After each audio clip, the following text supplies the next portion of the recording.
All right. All right, so let's make a formal introduction for our listener. Good afternoon, Mareike. I hope I'm pronouncing it correctly. My name is Claudio, and I'm calling you from Washington, D.C., from the sweet Fairfax City. We're very humble and grateful that Mareike Wiening accepted our invitation to our show. Willkommen in der Sendung. Vielen Dank. Yeah, I'm very happy to be here and to talk to you. Thank you. So this has been a very weird year for everybody with the pandemic. You know, some people believe in the vaccine, some people don't. We live in crazy times, and you know, as a touring musician, you cannot leave your country, you cannot play gigs, you can do many things. For me, as a consumer of music, right, I cannot go to many shows. Now all the venues are open here in Washington, D.C., but still in some countries have been difficult. So how the COVID has affected your life, your creativity, your inability to tour, you know, how you manage it? Yeah, so right before the pandemic started, we were on tour. I played with my quintet in Germany and Switzerland, and we were on tour for 3 weeks, presenting Metropolis Paradise, my debut album. Yeah. And so we played until February, and then we recorded Future Memories, which is coming out now, or which came out yesterday. Yesterday, actually. Yeah, and so yeah, we had a long tour and traveling a lot, and it was really exhausting. So actually, when the pandemic started, I was very happy to have a break and to sleep a lot and get some time off and to have time for myself.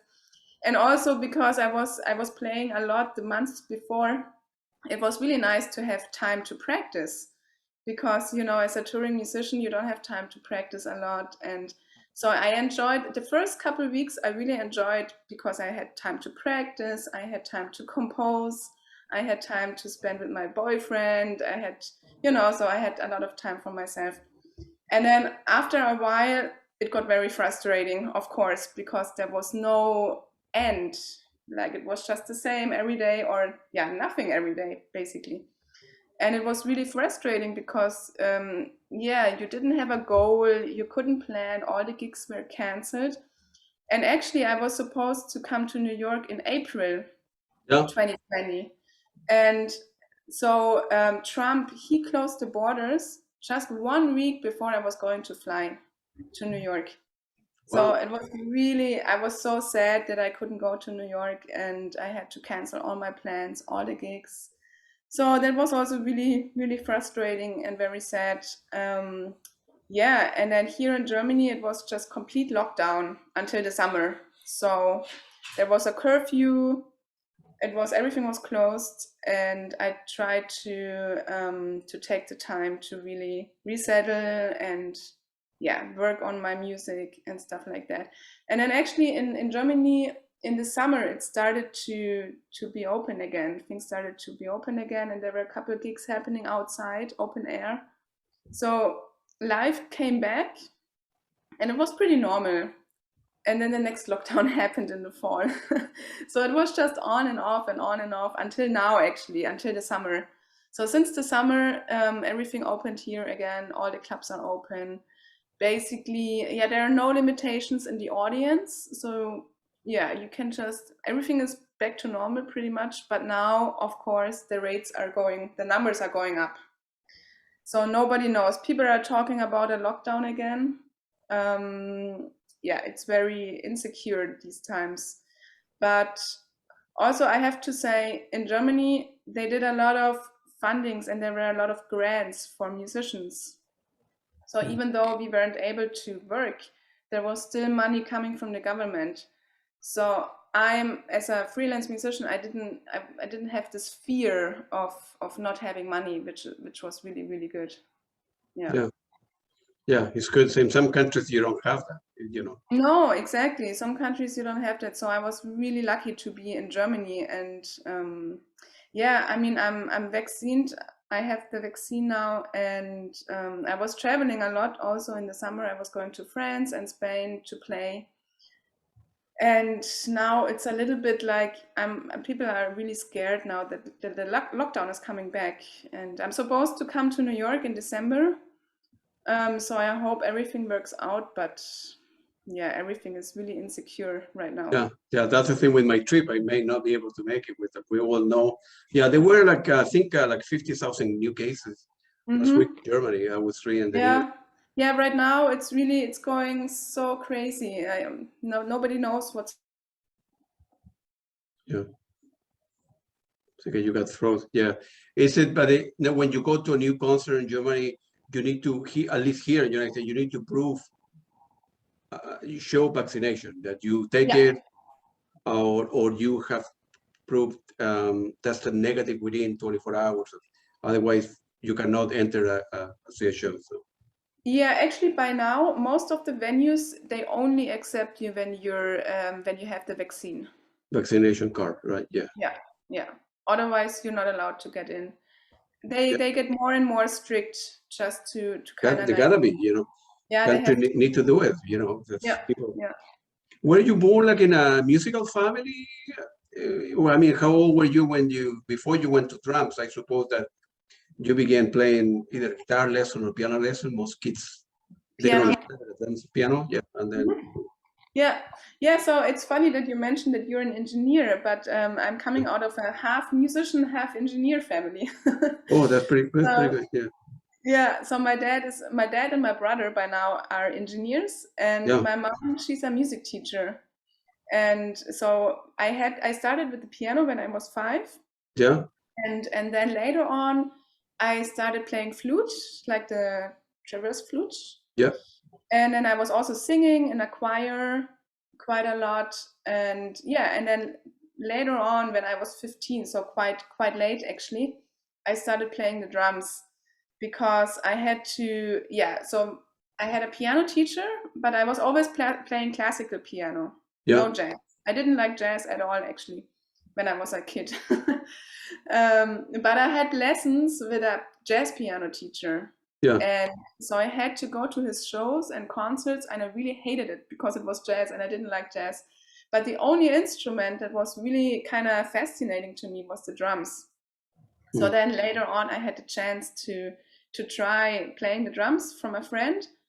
And it was, I fell in love, really. And I started lessons when I was 16. And then basically, pretty much right after, I knew that I want to study and go to music school for jazz drums. So I practiced really 2 years more or less instead of going to school or instead of learning for school. Obviously, I had in Germany, you go to school until you're 18, 19, and then you decide if you want to go to the university. So I was practicing a lot in order to do the entrance examination for the university. Yeah. And it's difficult exam that you need to pass in order to.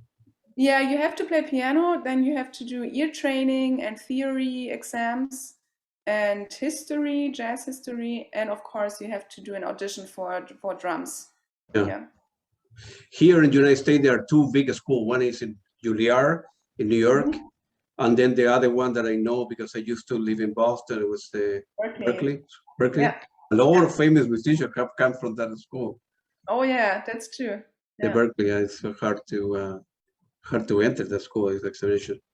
So, but you when you were, let's say 18, 19 years old, you told your parents, well, music is my thing. I don't want to be an engineer, or I don't want to go to medical school. I want to give the music a try.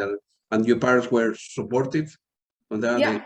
Yeah. So my mom, since she was a teacher, and her dream was always to study piano. Yeah. But she wasn't allowed when she was younger.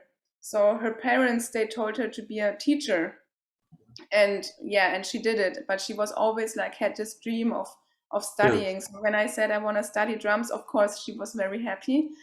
And and my dad, he was okay in the beginning, but he always told me and my brother that as long as you do something 100% and you really do it with all your passion, it's okay. You can do it. You can do whatever you want. So that's why it was okay after a while.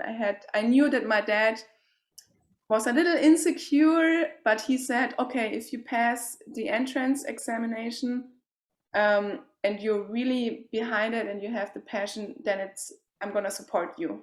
Yeah. Yeah, I have a similar stuff because in my family, like 90% are engineers. My Oh, mom wow. is my mom is an engineer too. My dad, two of Interesting. my sister, nieces, nephews, husband, 80%. So growing up, math and physics was easy for me because I grew up, but I was a terrible student Ah, because I wanted to listen to music. You know, I was 16, and I say at the time bands, rock and roll band were not going to Latin America, right? So I was going crazy. You know, I have some vinyl records from Genesis and Peter Gabriel, Pink Floyd, and man, I wanna listen to that. I wanna listen live. You know, it's cassette or vinyl is not good enough. And somehow I end up here in the United States, and then I promised to my dad that I will continue my education because I was a very bad student there. I was interested, and finally finished engineering, and now I have a bunch of college degrees, and I have done well with my life. But music was always part of me. nice. Yeah. I studied computer science with engineering, and but my passion has always been music and art and electronic music. You know, computer science. I'm lucky because here in the United States, a lot of work, and you get Yeah. paid well for computer science. So that afford me to see shows and put the radio, and I see close to 40 shows a year. Oh, wow. Yeah, I'm seeing Genesis next weekend like 2 or 3 times, and I went to Wow. see a show yesterday, and I'm going one tonight. And Amazing. so music is my thing. You know, I'm That's very lucky. great. I'm very fortunate to be that. So when you were like 18, so you didn't like jazz, but what kind of what kind of music were you listening? Was all classical when you were 18, or no, or a little bit? No, not at all. All sorts of rock music, pop Yeah, music, yeah, yeah, like chart music actually, yeah. yeah. But when I started to play drums, since I had this teacher, my piano teacher who was a jazz musician, I came into jazz pretty quickly because he played with a lot of great drummers in Munich, actually, a lot in Munich and Nuremberg, and yeah, and all those drummers were jazz drummers, and it was just fascinating. So through that, actually, I came to listen to jazz, and then it was really quickly that I really liked it, starting to like it, and also there was a jazz workshop for hobby musicians close to my hometown, and yeah, and I took part in this workshop, and yeah, I don't know, it was so fun to play with people, and then we only played jazz standards, and I learned all those standards, and I really liked it quickly. Yeah, it was really fast. It's very hard to learn. I don't know anything about, but to learn kind of the jazz style version if you were to be playing with some rock and roll band. Can you switch easily, or is it No, more, or is still difficult? No. it's difficult to switch, yeah, because it's so different, like you have to take care of very different elements, parameters, and so I think it's really hard to switch. Yeah, so once I started playing jazz, I actually really didn't play a lot of rock or pop music anymore. Yeah. And then at the time when you were 18, who were big names that people at your school were playing in the background to learn how this guy play or that? They were European drummer or mostly American? Mostly American drummers, yeah.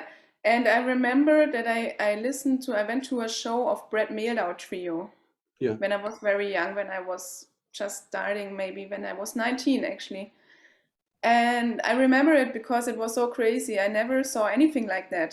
And I never heard any drummer. It was actually Jeff Ballard already playing drums, not Jorge Rossi. And it was really fascinating to me. And I remember that was my first year in university. Um, and I remember that I listened to Brett Mehldau nonstop for a whole year. Didn't listen to anything else, just only Brett Mehldau. Yeah, so I already listened to a lot of American jazz music, Yeah. definitely. Also some Scandinavian jazz, like Niels Henning, Ørsted Petersen, and Jon Christensen, yeah, Bobo Stenson, a lot of Scandinavian jazz as well, but mostly American. Yeah. Yeah. Wow. It was yeah, quite sure that playing jazz is a lot harder. I have the opportunity to interview a lot of drummers, and for me, they all sounds great, but for a professional, you might think, well, the guy is not that great compared to this or compared to that. And do you, for example, you like I don't know if you like the Police, you like Stuart Copeland, the way he played Oh drums? yeah, of course. He was The Police a are hero great. of mine, Yeah. that's, because I like the Police, right? But Yeah. as a drummer, he wasn't playing the backbeat, and some people can do the song following somebody else's and do a little bit better. Other people say, no, I don't want to do the same. I want to be myself, Yeah. And he did his own thing, Yeah. And Paul Huertico, I interviewed too, from Pan Metheny, Nice. Antonio Sanchez. Yeah, I know. Antonio Sanchez, I of know those course. guys, and all of them are, for me, they sound great. But and they say, I asked them the same question, why drums? And they say, no, I'm different than Paul Huertico because I play this like that. I Yeah. interview Simon Phillips, who used to be with us as well, and Yeah. is it so? What is your style of playing, or what you do differently that other people wouldn't do, or you like to do to Yeah, distinguish? that's a good question. That's a good question. I think since I'm coming from the piano and I also know how to play a wind instrument like the flute, Yeah, I feel like that I play or I accompany different because I feel like I know enough of the other instruments in the band that I know also the difficulties and I can play in a way to support the instrument and a lot of drummers they only play drums and they don't know anything about other instruments sure. and I Oh, think yeah, yeah, and I think that's different. And also, since I'm composing, I'm thinking of the instruments and I'm thinking, okay, is this possible to play on a saxophone or is this possible to play on a guitar? And when I'm playing, I also try to support the musicians that I'm playing with in a way that I kind of push them. So I think that's maybe not a lot of drummers do. yeah. You are since you're behind. Are you like in real life like shy or outgoing, or some people that play drum they don't want to talk to anybody. They don't want to give to you. What's your personality? Or you're very outgoing and I would say I'm in between. When I have a good day, I'm outgoing. But sometimes when I'm maybe not as happy with the music or something like that, then I'm not. I'm also more shy. But I would say I'm more outgoing in general. Yeah. well, at the end of the day, when you do a gig, in Barcelona, Tokyo, London, wherever, you guys, go get a bite to eat or get a drink or a beer, wine, and whether you have played good or not, right? Or the Yeah. band have played. You guys talk about it, I mean, and Of course. when we played the third song, you enter too early, or you play piano 10 seconds before I needed to start. You guys review that kind of stuff when you. Yeah, so with my own band, it's not so much about the mistake because actually it's fun if someone makes a mistake because then something new happens, everyone Right, has yeah, to yeah, react. And then it's like, okay, if you went to the ending too early, everyone has to follow immediately and then something yeah. new happens. So it's actually fun if there are mistakes.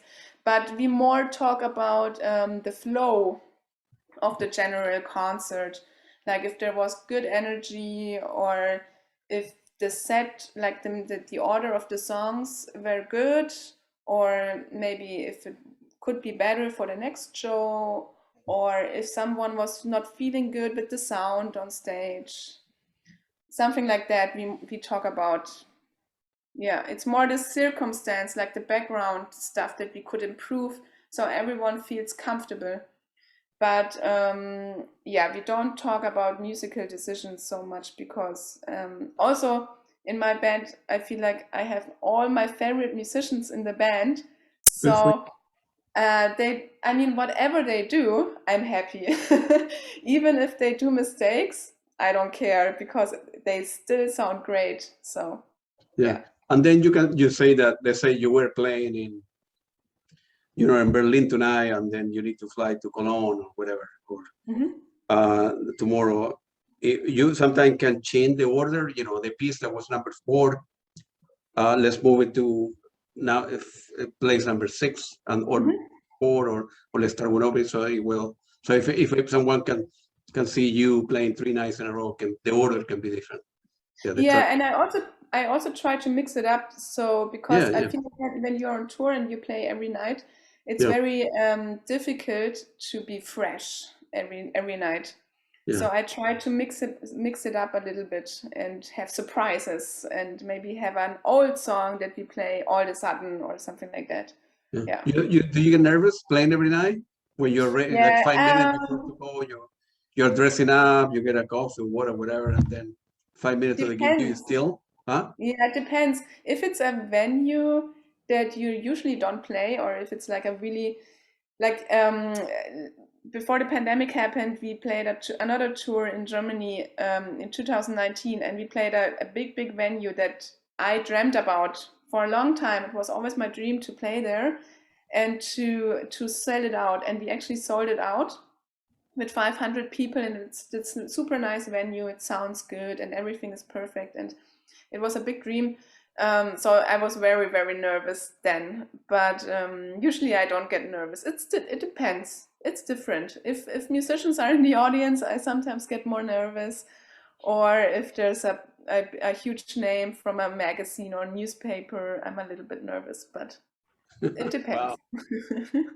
But it's also it's fun. I actually like being nervous sometimes, because it's like this, this tension that you have to deal with.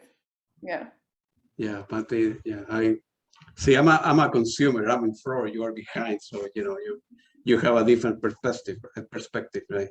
For me, seeing live music, it's I have thousands of CDs and vinyl, but for me, seeing live music is very important. It's like the difference between theater and a movie, right? And the movie can redo it again. Playing live is, you make a mistake, you need to continue. You're not stopping, right? Exactly. Unless like an emergency or something. But playing live music and on purpose, I know that the song, like Genesis coming up on Friday, on Thursday, I know the songs very well, but they're going to be playing a different style with different people, and more faster, slower, and it's great that there is change between night for you guys. It's whether you make a mistake or not. And feel free to elaborate on your business relationship with your record label, Greenleaf Music. How do you end up, joining them and being under that particular record label? How did it happen? Yeah. So living in New York, I was always listening. I mean, I knew all the people, all the musicians who were on Greenleaf, and I admired them a lot. I like all my heroes in New York, they were on Greenleaf. So I knew the label pretty well. And when I was looking for a label for Metropolis Paradise for my debut CD, I was just like, man, I don't know where to send it. I just send it everywhere. And I talked to a friend about Greenleaf, and I was like, oh, Greenleaf, that would be so cool to be on this label with my debut album, but this will never happen. And then he said, man, you should just talk to Dave Douglas and just send him the music, because apparently he listens to everything. Like he told me he listens to all the music, no matter what he gets, he listens to everything. And so I was like, okay, I'm gonna send it. I don't have anything to lose. I'm just gonna send all my music to Dave. And of course, I never heard anything. And then I followed up one day. I followed up after a couple of weeks, and I said, Dave, sorry to bother you, but did you listen to my music? Blah blah blah. And then he wrote me back, and he said, yeah, I actually listened to your music and I love the music, and would you like to meet? And I was like, oh my God. And I went upstate to his place, and we met, and then we talked about my plans, and we got to know each other and all that. And then he offered me to be on his label, and it was amazing. It was such a big honor to be next to all my heroes, and it was a great great to work with all these people at the label, and with Marek, he's the organizer, and he lives in Canada, in Toronto. And yeah, and then we decided to do the new one, Future Memories, as well on Greenleaf. Very happy about it. I will talk about the album a little bit further, but I listened to the stuff, and it's I think it was in Spotify or Bandcamp, I don't remember, and it's very good. I really liked it. So you're very good at what you do. So what have been for Greenleaf is an important record label, and when you guys send that, record labels send that to different radio stations and different people, organizations to listen, have received a lot of very good praise. I mean, it has been well received, so it's good for you. So. Yeah, I'm very, very happy. But this is also the work of Antje Hubner from Hubtone PR.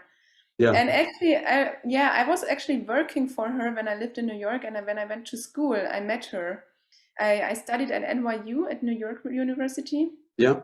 And then I got to meet her, and because she's also German, I mean, I was very happy to get to know a German person in New York. So yeah, when this deal came with Metropolis Paradise and Greenleaf, I was just thinking, oh, it would be so nice to have someone I know, someone I respect, as for promotion. And then I asked Antje, and she did an amazing job. I mean, she's amazing, of course, with everything she does, of course, yeah. But I was very, very happy that she said yes. Yeah, no, she's been very good to me. I interview, she's the one who put us in touch, and then in another record label, Razor Records, and she has been very good to me. But she's in Germany right now. She's not in New York, right? No. Well, she's in between. I mean, for her it was also kind of like me, but more in New York, I guess, than me right now, because she has both passports, and in German and American.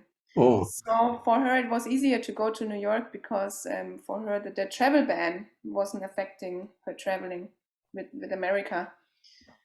So she's in between, back and forth all the time. When you go to New York, let's say you have I noticed on your website you have a couple upcoming gigs. You play only when you're quintet, or you like to play with other people as well? Because you're in big demand, Yeah, thank you. Which is good. So when I play with my own band or my own music, I usually play with 4 or 5 people. But I see my band is the band that's on the CD, with Rich Perry, Dan Zaleski, Alex Woodman. So when I'm in the US, when I'm in New York, I really only want to play with them. Yeah. But of course, if I have like 2 gigs or something like that in Germany, I can't get everyone over. So then I play with German musicians. Yeah. Which is great too, but it's not my real band, obviously. Yeah. But I mean, I have to be flexible, so I'm trying to get people, good musicians together in order to present my music. Yeah, gotcha.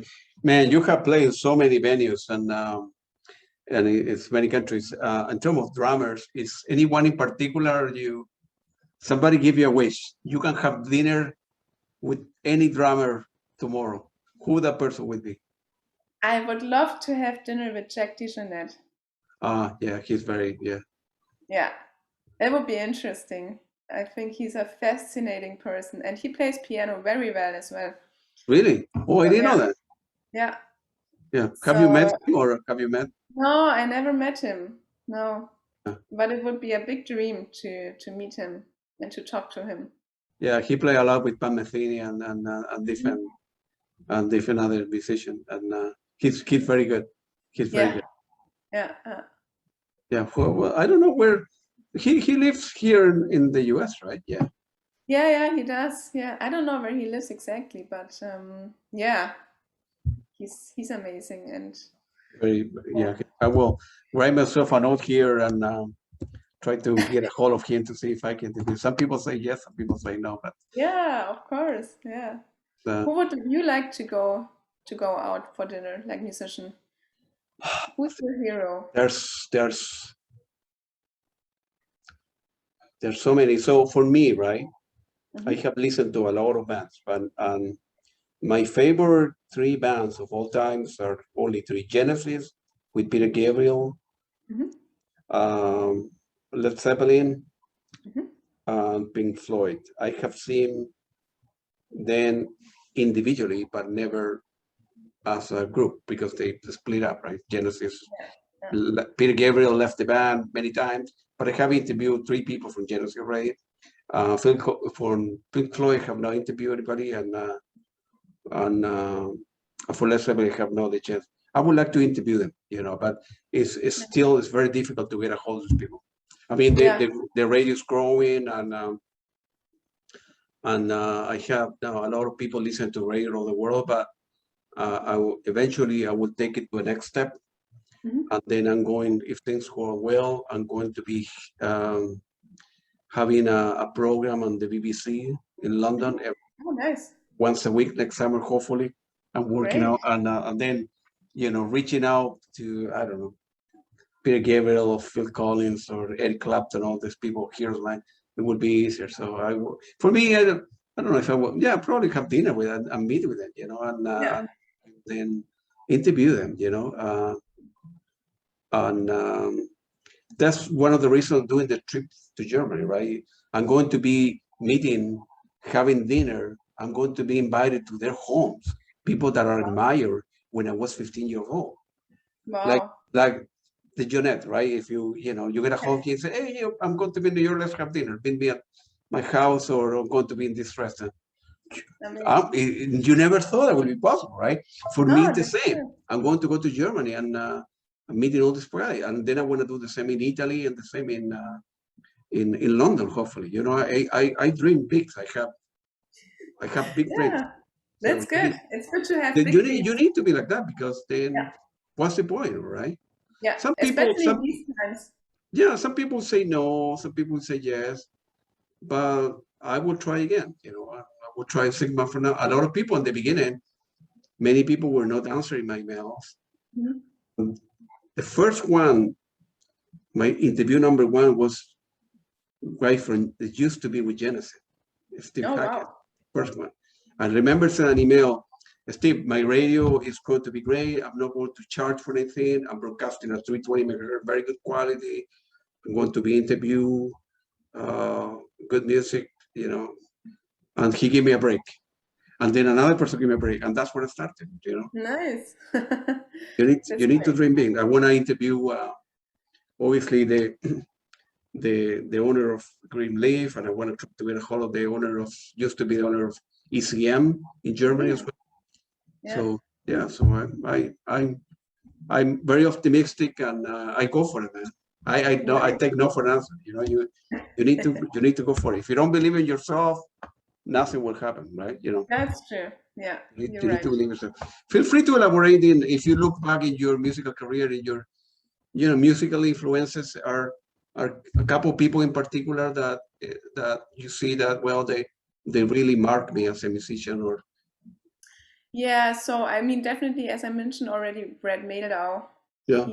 Seeing him live, it was just like this amazing experience, and actually he got me into piano trios.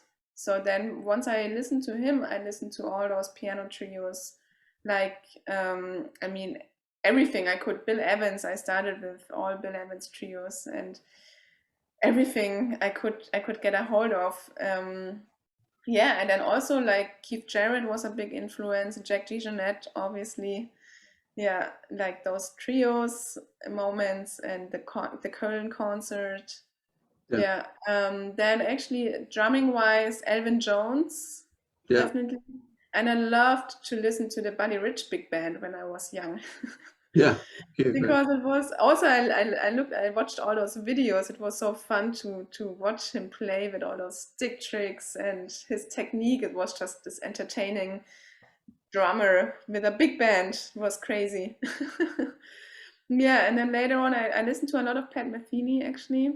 Yeah. And I always loved to listen to Brian Blade and his band, Fellowship. Yeah. Bill Stewart. Yeah, so many.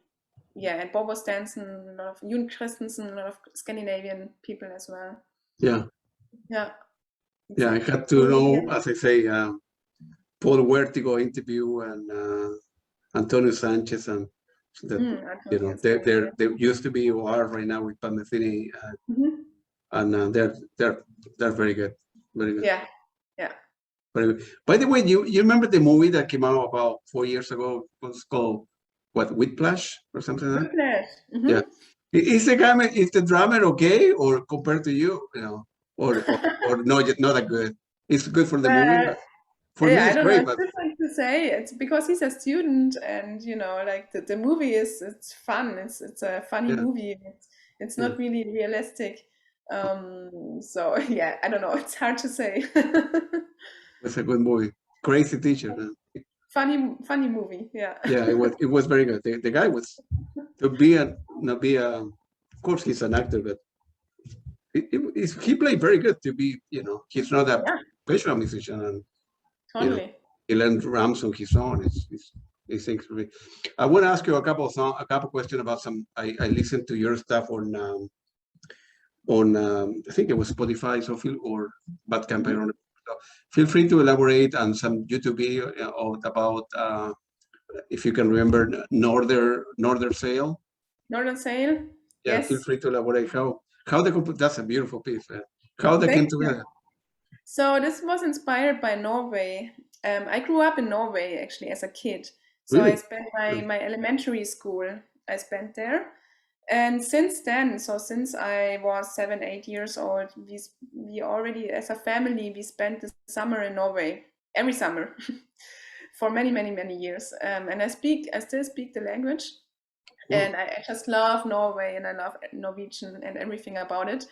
And we have friends who have a sailboat, this huge sailboat where you can sleep on, and and we used to go to these trips on the fjord, between Norway and Sweden, and then we just spend a couple nights there, and we sleep on the boat, and we eat on the boat, and as a shower, we just jump into the water, and we just live on this sailboat, and it's so peaceful and so nice with the Scandinavian nature, and everything is, yeah, it's just a dream, and this composition kind of like inspired me, like this feeling inspired me for this composition. Yeah. It's beautiful piece. By the Thank way, you. I have interviewed a lot of people from Norway. It's unbelievable the amount of great musicians, but it's Mhm. unbelievable. I mean, on purpose I tried to look for people in Finland and Sweden, right next to one another. I cannot find that many. In Norway, it's unbelievable. I'm interviewing another guy this afternoon, and I have interviewed like 20 or 30 folks from Norway. It's unbelievable the kind of talent. Yeah. You Yeah, know? they have their own sound, and also there's no stress in Norway. They don't know stress.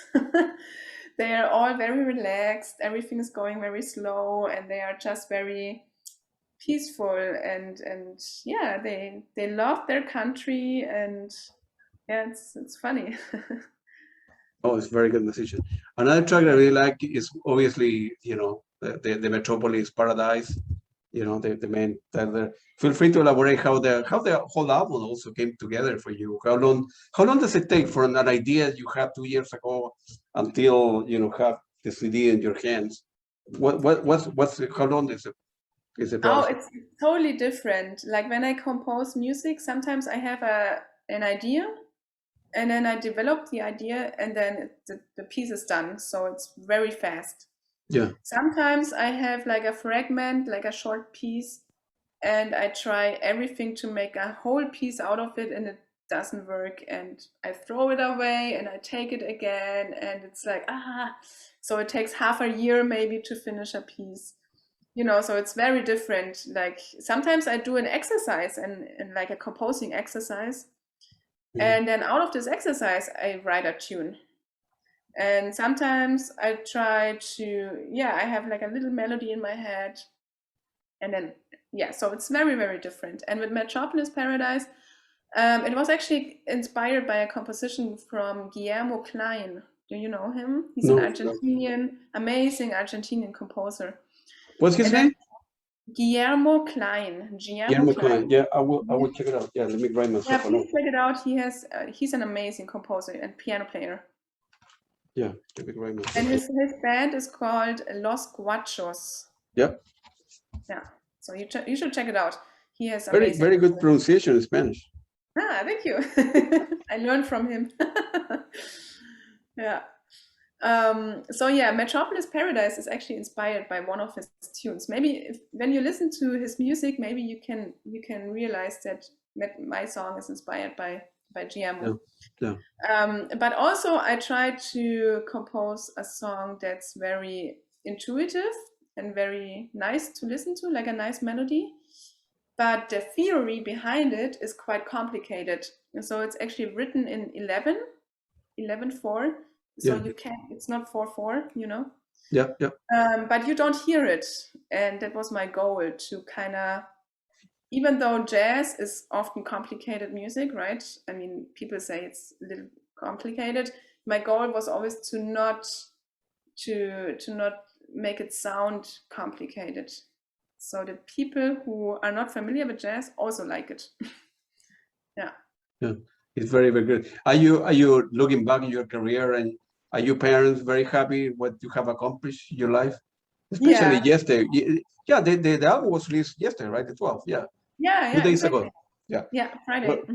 Are your parents, your dad, and who have some doubts about being a musician, your mom, are happy that you made it, you did it?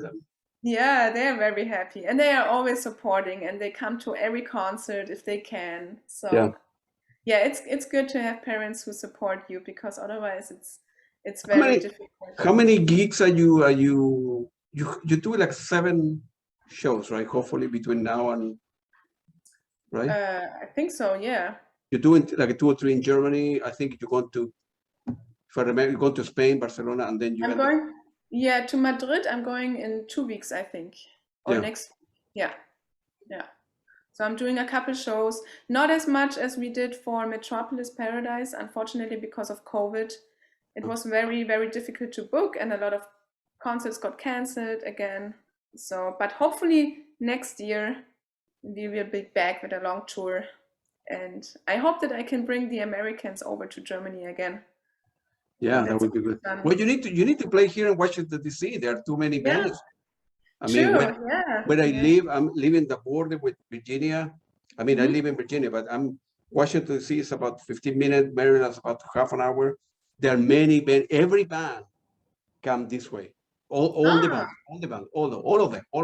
Oh, okay. So that's what I'm able to see close to 40. Well, I see at least 40 shows a year. Wow. I spend a lot of money in music. Yeah, so that's nice. All of them come here because people here in Washington D.C. they have good job, good money, so they can sell out Genesis, Coldplay, or Depeche Mode, or Pink Floyd. The tickets go in a day. People like it. Okay. Yeah. So there are many venues that I could, since I have your email, I could recommend you some venues. Yeah, that would be nice. And that you would like the stuff. Because it's sometimes it's a little more difficult to find out places in the US because everything is so far away, Yeah. No, so here in where I live, there are many places. Nice. Okay. In this area, for smaller clubs and maybe a couple hundred. Okay. Wow. I mean, some other places that I go for,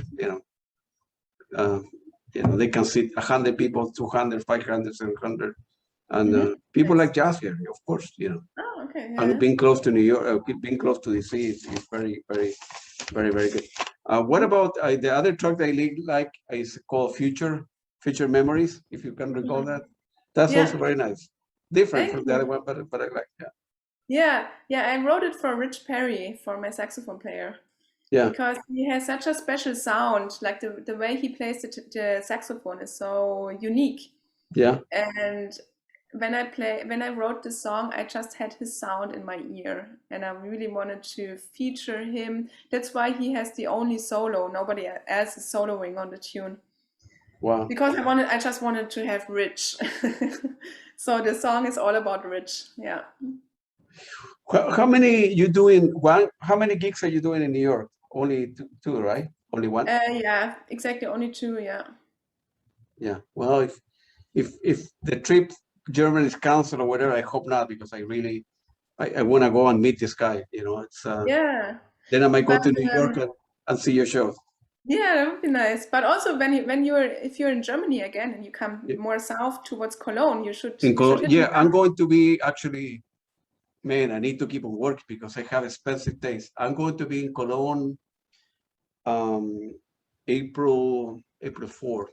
One the guy see my hero is, let me when I was listening to his music yesterday. Hmm. A minute.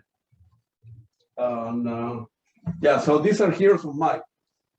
That sign stuff, yeah, Peter Gabriel, the guy from YouTube, Bono, Phil Collins, Hmm. Roy Brothers.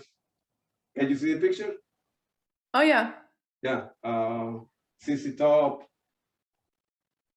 the Police, of course. Wow. Yeah, this guy is, there are three. This is Manuel Goshin, Oh, okay. Hmm.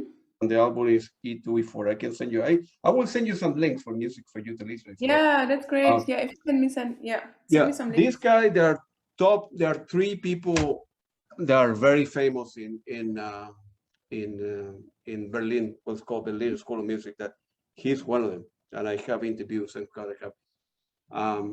He's going to be playing a particular album Hmm. that is very famous called E2, E4. He did it as a composition to his dad. That's what the dad was like a little chess player, right? Okay. And then, so he's going to be, I'm going to Germany. I'm going to be meeting to the guy and have dinner, but he's going to be, I have never seen him play. And Hmm. this CD is very, very important in the history of electronic music. So Oh. he's going to be playing his music with three philharmonics. I think he's doing Hamburg in the north, Hmm. and then he go down to Frankfurt, and then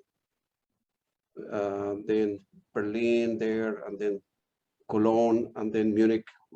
Okay. And then so he's going to be playing a gig in Cologne, April Oh. 4th. So Okay. I'm going to fly to see him. Wow.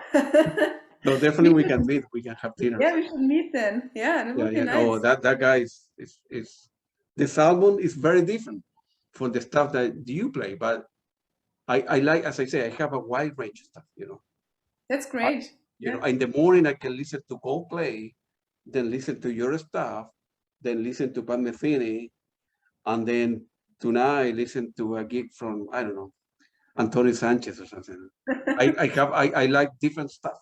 That's amazing. That's really cool. It's not just jazz or rock and stuff like that. And obviously there's somebody told me when I interviewed the guy, well, there's good music and bad music. You happen to like good Yeah. music. Other stuff, That's, like country music, I mhm. don't care that much. Maybe they're great, that they sell a lot of records, that they do very well financially. Yeah. For me, Yeah. it's not my thing, but I'm happy that people like different stuff. Yeah. Yeah, Totally. Important. you because otherwise, if everybody liked the same music, the world would be boring. Exactly. You Yeah. know, you have played in too many gigs and in different countries. Is anyone in particular that you remember? Man, everything was great tonight. The light, the equipment sound, the light were great. The audience was very receptive, and the venue was great. We did okay. Is anyone in particular or a couple that you remember? You say, man, if I die tonight, it's okay. I did. It cannot have gone better. Yeah. Everything Actually, click. Everything. yeah.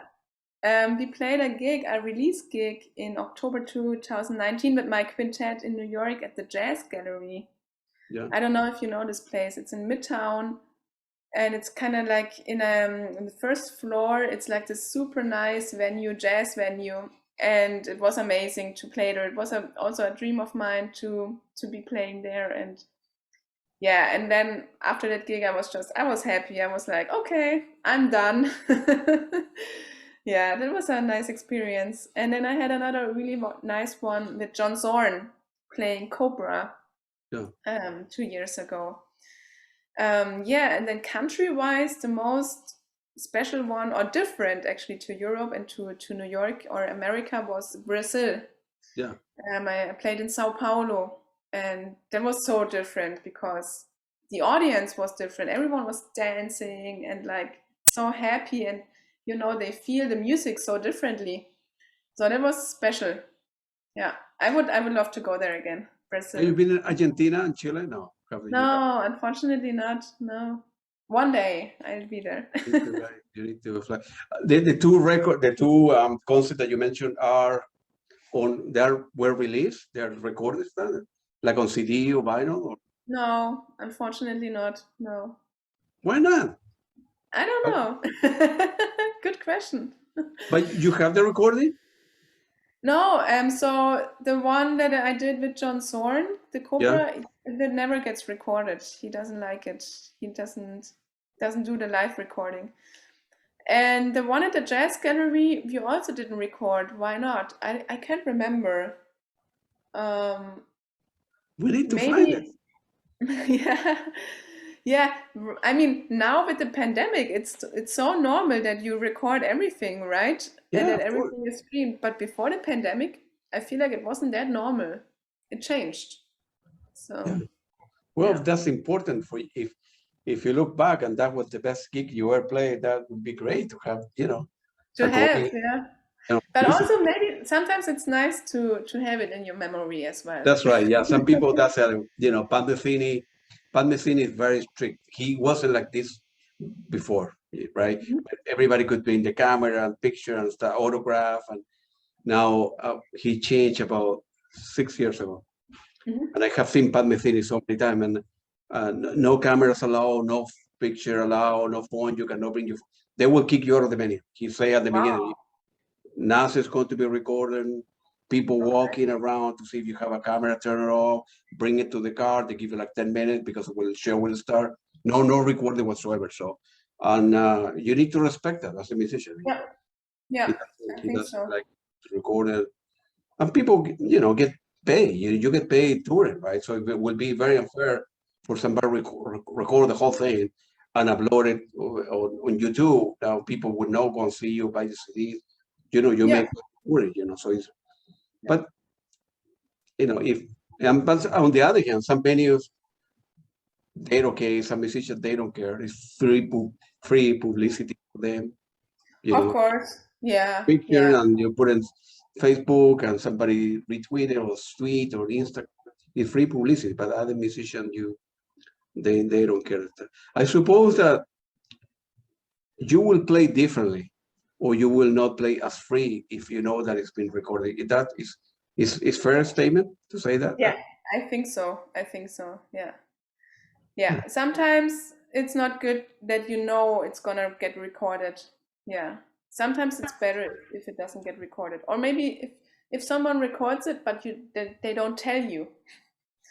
That's also good. Yeah. But I think you're right. It's different. Yeah. And you need to respect them. Right? When I record, but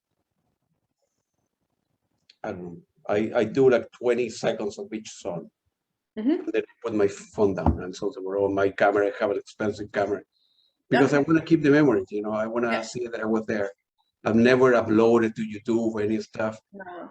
And but I'll take pictures. Sometimes I send the picture to the musician, but you need to respect that. If people don't want to do it, that's their life, right? Of course. You are paying $50, whatever, to see them, and you need to respect the rules. And the venue sometimes they don't allow it. No, that's true. Yeah.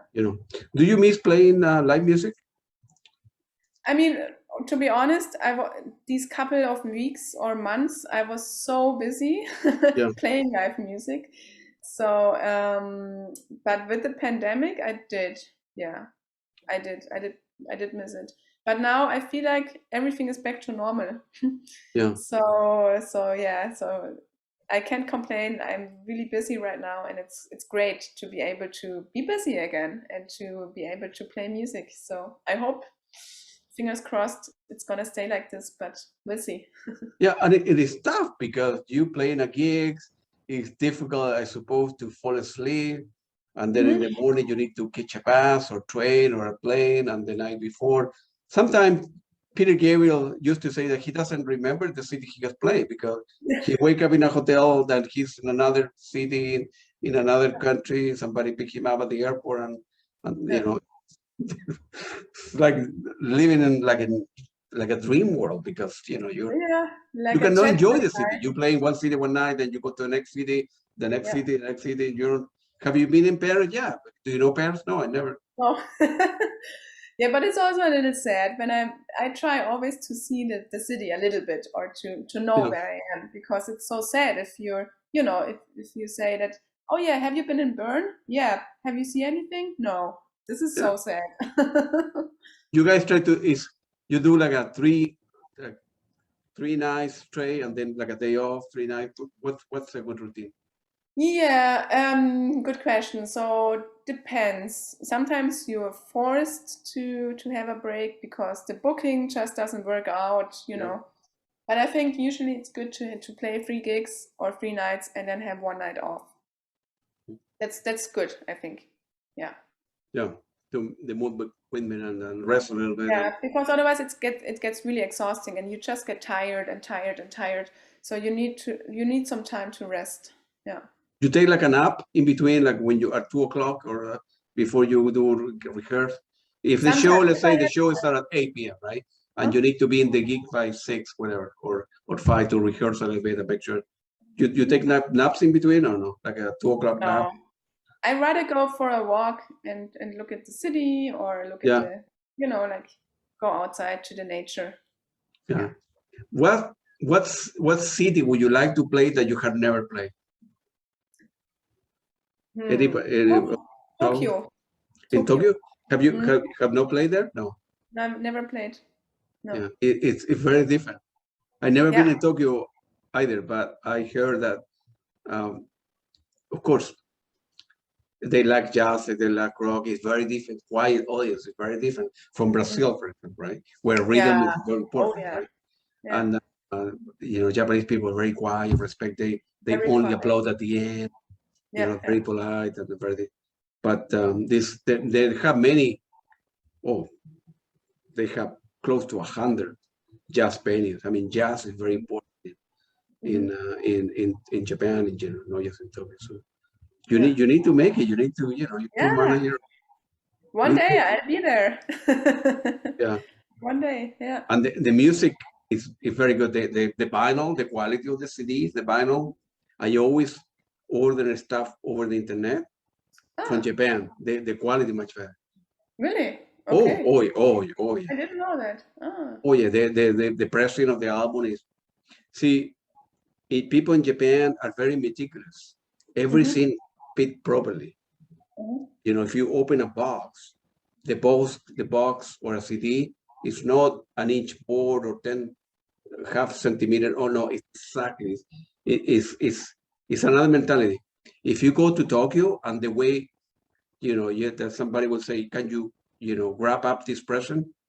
The way that the paper is bent and put it's amazing. Wow. It's so meticulous, you know, so it's a very different world. Yeah, very different. Yeah. Yeah. So we talk about your future plans. You know, hopefully I have only 2 more questions. Hopefully things will work out and then your gifts go forward, and feel free to elaborate where our listeners, feel free to mention your website and where our listener can buy your music. And yeah, so my website is mareikewiening.com. So you find me on Instagram, on Facebook, on Twitter, everywhere. And obviously on Spotify, on Bandcamp. Yeah, everywhere you can find music, you'll find me. And I'm always happy to hear from people. And I will put the link on the radio as well on the Bandcamp for people that buy the music. Thank you. And are you big into social media? You spend on you don't like that? Well, I guess it's part of the job. So part of the job, right? Yeah, so I'm doing that, obviously. Replying to emails. Yeah, exactly.